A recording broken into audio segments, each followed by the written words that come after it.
Here's a rewritten version of your story, keeping the plot, context, and details intact while changing the character names and maintaining natural, standard American English. The length is approximately 11,000 characters, as requested. Nothing smells quite like burning rubber, except maybe burning revenge. At 6 a.m., I wasn't expecting either. I stumbled out of bed, groggy and desperate for coffee, when a sharp, acrid stench sliced through the air like a slap. Smoke, thick, black, and twisting, billowed into the sky outside my window. My stomach sank as I bolted for the door. The moment I stepped outside, my lungs choked on the toxic reek of charred metal and gasoline. My car, my gorgeous, meticulously restored 1967 Mustang, was now a roaring inferno in my driveway. Flames devoured the sleek midnight blue paint I'd spent years perfecting. The heat blasted off it, relentless, making my skin slick despite the crisp morning chill. I barely noticed my neighbors gathering, their murmurs buzzing like static. My world had narrowed to one gut-wrenching sight. Then, as if fate wanted to twist the knife, a familiar, grating voice cut through the chaos. Well, looks like you should have followed HOA rules. I spun around, fists clenched, and there she was, Linda Grayson, the self-proclaimed dictator of the neighborhood. She stood on her pristine lawn, arms crossed over her sweater, watching my car burn like it was a minor annoyance. Her face showed no concern, just that smug, sanctimonious smirk she wore like a crown. My voice came out raw. "You think this is funny?" Linda sighed, all patronizing pity, like I was some brat she had to scold. "I warned you, Ethan. That car was an eyesore. HOA rules clearly state vehicles over 10 years old belong in a garage. If you'd listened, this wouldn't have happened."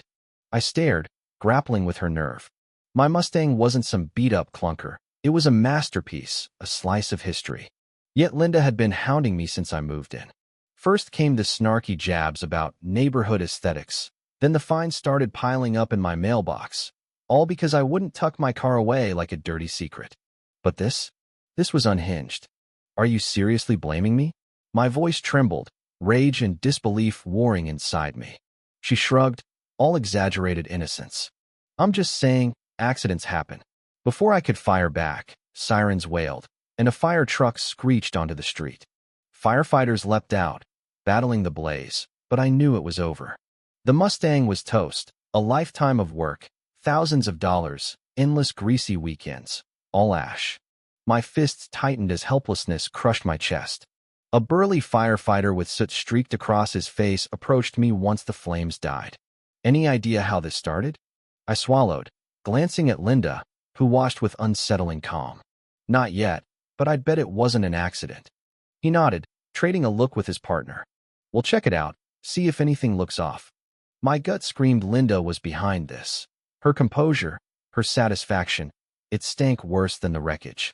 But suspicion wasn't evidence, and without proof, she'd skate free. As the firefighters poked through the charred husk, I caught Mr. Thompson, my nosy neighbor, on his porch. Arms crossed, he gave me a sharp, knowing look before slipping inside. A spark of hope flickered. If anyone saw something, it was him. Linda sighed loudly. "Quite the show, Ethan, but I hope you'll learn your lesson about compliance." My blood boiled. "Get off my property." She smirked, but didn't argue, sauntering off like she hadn't just watched my life go up in flames. I glared at the smoldering ruin, my mind racing. She'd crossed a line. If she thought she'd walk away clean, she was sorely mistaken. The next day, the stench of burnt metal and rubber still hung heavy as I stood in my driveway, staring at what was left of my Mustang. It wasn't just a car, it was years of sweat, busted knuckles, and every spare cent I could scrape together. Seeing it reduced to a twisted heap churned my gut, but fury outburned the grief. I wasn't letting this go. I needed a lawyer, not some pushover, but a pit bull who'd chew through Linda's HOA cronies and their petty rules. After hours of research, I found her, Sarah Bennett, a legend for shredding HOA cases. She was fierce, unstoppable, and had zero tolerance for entitled tyrants. When I walked into her office, she sized me up like she was deciding if I was worth the hassle. I barely started explaining before she leaned back, smirking. "You ticked off an HOA queen? Welcome to the club. It's bigger than you'd guess. How much do you want her to pay?" Her bluntness threw me, but I liked it. 100 grand, minimum. Sarah whistled. Nice. What you got to prove she torched it? My jaw tightened. Nothing solid yet. She clicked her pen, nodding. No problem. We don't need her holding the match. Just show she's involved. Fines, threats, harassment. Give me anything. I handed over the stack of letters Linda had sent, fining me for parking in my own driveway. I'd refused to pay, and she'd promised consequences. Sarah skimmed them, her eyebrow arching. Oh, this is gold. Threats, crazy fines, then a fire? That's a story juries eat up. Everyone loves an HOA villain. It was a start, but I needed more. Then I remembered Mr. Thompson's doorbell cam. If it caught Linda snooping, I had a shot. That afternoon, I knocked on his door. It cracked open, and one squinting I peered out. Took you long enough, he grumbled. Figured you'd ask. I frowned. You saw something? He grunted, swinging the door wide. His place reeked of old paperbacks and coffee, a crime show muttering on the TV. He shuffled to his laptop. Didn't see her spark it, but she was skulking by your car right before it blew. Thought you'd want this. He spun the screen toward me. My pulse spiked. Grainy footage showed Linda pacing near my driveway at midnight, glancing around nervously. She pulled something small from her purse, crouched by the front tire, then left. Minutes later, smoke curled up. It wasn't airtight, but it placed her there. Sarah grinned when she saw it. This is our ticket. With the threats and fines, it's motive. We're filing today. I expected Linda to squirm when she got the lawsuit, but she doubled down. Days later, an HOA letter hit my mailbox. Not an apology, but a fine for neighborhood damage due to my negligence. I stormed to her house, fuming. She answered with that smug smile, cradling a teacup like she'd been waiting. Oh, Ethan, she cooed, fake sympathy dripping. I heard you got my note. Such a pity about your car, but the board had to act. A fire affects our safety and image. I gaped. You're fining me for the fire you started? She clutched her chest, gasping like I'd insulted her honor. That's a wild accusation, baseless. I stepped closer, voice low. I've got video of you by my car minutes before it ignited, plus every threat you sent. For a split second, her mask slipped. Panic flashed in her eyes. Then she smoothed it over. If you had real proof, you'd be at the cops, not here. Pay the fine like a good neighbor. My teeth ground together. She was daring me, but the wheels were already turning. Court day came fast. Sarah had every document, every shred of evidence locked and loaded. We sat on the plaintiff's side while Linda, in a crisp taupe suit radiating righteousness, sat with her lawyer, a dour guy who looked allergic to joy. Her team went first, claiming my car was a hazard and the fire a fluke, painting me as a rule-breaking slob. Then Sarah took the floor, a predator smelling blood. She laid out the threats, the fines, the harassment, then played Thompson's video. Linda's fingers dug into her lawyer's arm. She was rattled. Sarah faced the judge. Your Honor, this isn't just HOA overreach, it's vendetta. My client deserves every cent. Linda squirmed, her lips a tight line. Then the curveball hit. An HOA board member, Paul Carter, stood from the crowd, adjusting his tie. Your Honor, I've got something to say. The room hushed. Even Linda froze. Paul cleared his throat. I'm Paul Carter, 3 years on the board.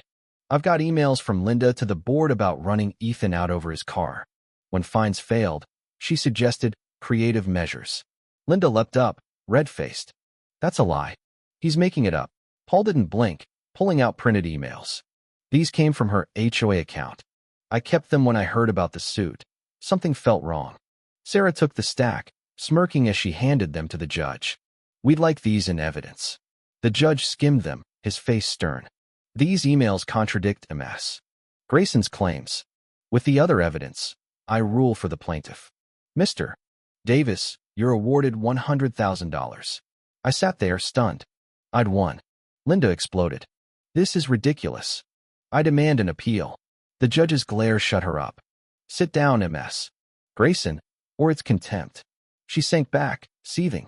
I couldn't hide my grin. She'd lost her grip. After court, Sarah clapped my shoulder.